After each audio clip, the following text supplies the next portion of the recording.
So this is a very simple digital clock in JavaScript. Let's test how strong your very basic JavaScript concepts are.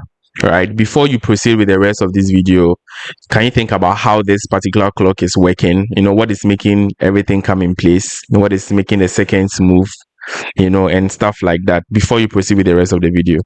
Okay, so this is basically it. Let's see whether you got it right. Okay, so over here I have my HTML, which is supposed to display my clock. Okay, and then on load of the page I run this particular method first time. Okay, so over here I get the dates, so we know the dates class in JavaScript.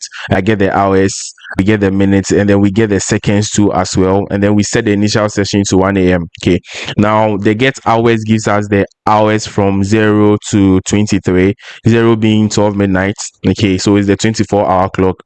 So what I'm doing over here is that if the hour is 0, we just make it 12, show us 12, right? If the hour is greater than 12, we subtract 12 from it, and then we get the PM time. So let's say if the hour is 14 o'clock, we subtract 12 and then we get 2 o'clock, right? And then we show the session as PM. And over here is where we append the zeros.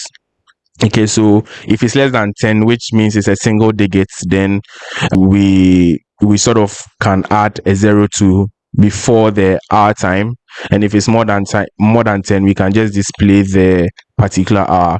Okay, and then we over here our time, we just bring everything together, and then we set the inner text of the clock, the value that we got, and then we use the JavaScript set interval method to run this function every 1 second. You get it. Now the cool font I'm using is called Orbitron. Orbitron is a nice font that I discovered that you can also try out for some of these things. It gives that whole techie vibe. All right, yeah, so thank you for watching this video. Hope you learned something new.